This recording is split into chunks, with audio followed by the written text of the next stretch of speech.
Now, I've seen you. You're famous, and what I've seen at the X Games, you've been down a lot going into your last run, and then you pull off some amazing run, and you pull off the big win.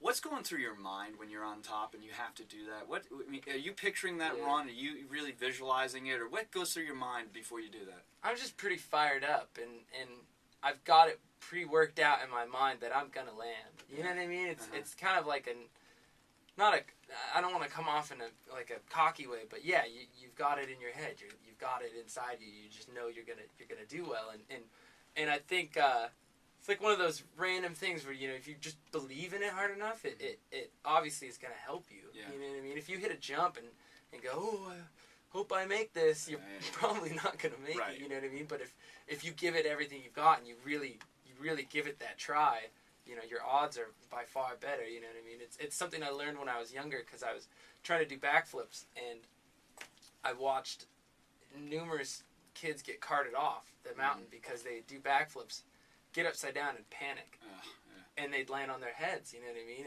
And I remember my first go at it, I flipped around and didn't panic and got to my back, which was way better than my landing on my neck. And yeah, it was a really good feeling, though, to you know that sort of commitment is going to by far, you know, help you out in the end. You know, it's weird because it's not as dangerous, but when kids get out there and they have all that pressure on them to perform, and they do get through the middle of something like even simple thing like fielding a ground ball, and fear takes over, and then they get they're paralyzed. Yeah, the paralysis takes over. That's a good message, though, just to relax and let it go. Yeah, and I mean, a lot of times, honestly, I think what I'm saying in my head is like, you know, heck with it, like, you know, screw it. Here we go, you know what I mean?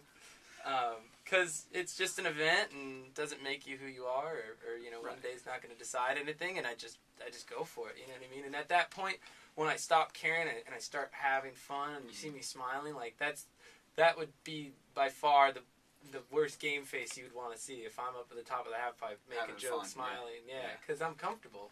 That's cool. You know, I'm gonna do well. Yeah, that's very cool. You have your second version of your video games coming out on, I believe, Sunday, November 8th. Is that the date? This past year, they sold over 3 million copies, which is amazing for a first-year video. So congratulations on that. Thank you. What's going to be new and different about this one, and what have they added to it, and how realistic is it for snowboarders to play this?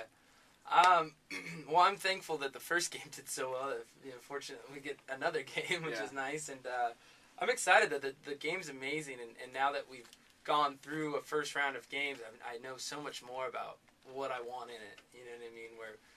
Where before we focused certain amounts of time on useless parts of the game, and now have gone in and fixed everything that was before. And you wouldn't even be able to tell. It's just I'm being critical of the game, but you know, I'm excited. We did this big session out in Silverton, Colorado, in the actual this year, the season for me, and we built the giant half pipe. Oh, that's what Red Bull sponsored the pipe. The big private half pipe and with the foam pit, and that's where I was learning all these tricks, and it really inspired the game in a way, because there's a special Red Bull level with the Silverton half pipe at it. Oh wow! And cool. You know, it's cool. And then if you buy the game exclusively at Target, they have all the footage that we shot at Silverton at the session. We bundled it to a DVD. Nice. So if you go to Target, you get the game and the DVD, which is cool. Sounds like a good deal. Yeah. Especially if you're a snowboarder, you get doesn't get any better for than sure. That. And you know, with the balance board, that's where you get the biggest effect. Off the weight. Because you're actually standing on a board, leaning, and you're using balance and timing and all this stuff. So it definitely builds that skill level. And I think the newest addition it's called a Wii Motion Plus. And it's something you plug into the back of the controller, and so everything that you do is now amplified, and so any movement you make with the controller, your character will do in the game. Right, yeah. So you that's spin it on the technology. table, you swing it around, and your character's flipping all over the place. And what it does is allows you to actually create your own tricks. Oh, cool. And then you can save them, name them, and then put them in the game. So, you know, it's fun to actually bridge my actual life and snowboarding in the game. What a great training tool, though. I'm a big, proponent of video games, watching and then going out and mimicking what you see in order to, get that mind-body thing going on. So I think it's a great training tool. What do you think? Yeah, I mean, it's great. Anytime you can look at a body position, I mean, moves that are in the game have been studied over and over on actual videos of me riding and other people riding and put into the game. So, every trick you see is legitimate. It's something that's possible and doable. And all it takes is that one moment to get inspired by something. That's how it works for me is either a game or you just saw your friend try a trick and have a mistake and that could have been something. Yeah.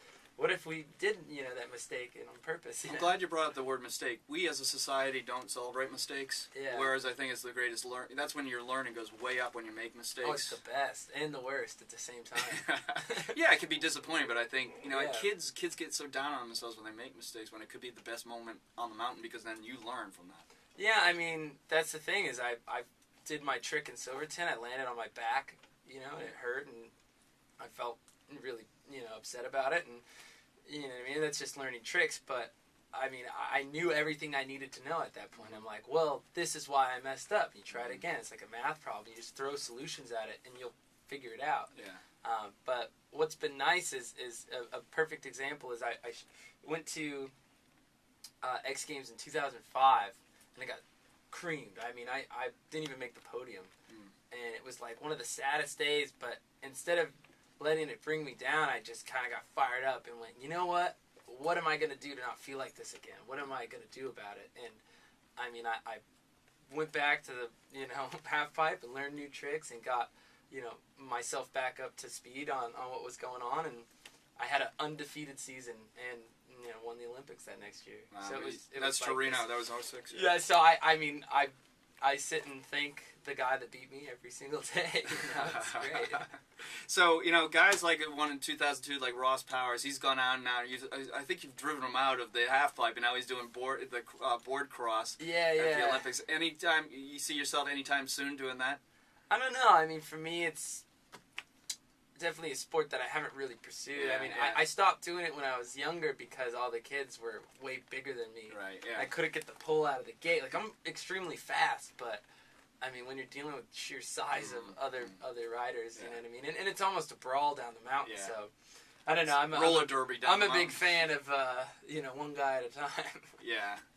But, I love doing my tricks, and I think I have so much to learn still, you know what I mean? I mean, everybody last time after I won the Olympics in Torino was, what do you do now? It's over, you know what I mean? You did it, and, I did do it, but I still felt like this was just the beginning, and that's why this year's so special. I think that's what's amazing about your sport, because it's never over, because you keep creating like an artist out there. So that's great stuff. I want to wish you all the best upcoming at Whistler and the upcoming X Games. So you got a busy schedule this year with the video game and everything else.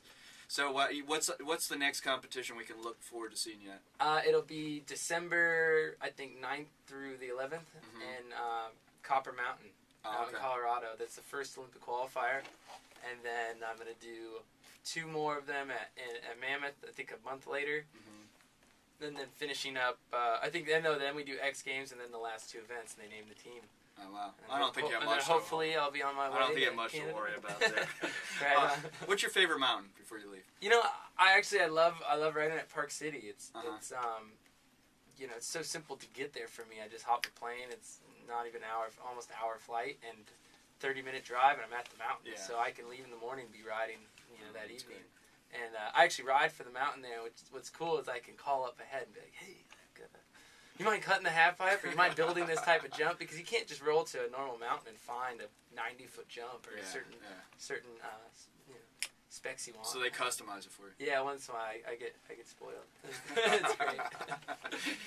Don't tell many boarders. Don't tell your competition. They'll be trying to push for the same thing for themselves.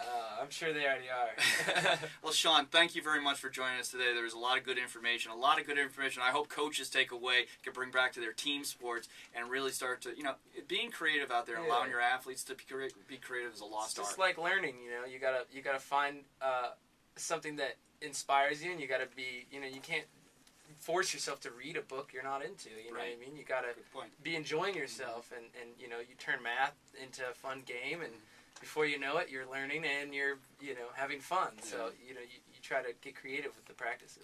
November 8th, the video game comes out. Best of luck in that, too. I'm sure it's going to do even as well, but probably better than this first one, too. So, especially with the Olympics coming up. So, best of luck to you. Thank you. Shaun White with us today with the ABCs of Sports. We'll be back right after this on Sirius XM Sports Nation, Sirius Channels 122, XM 143.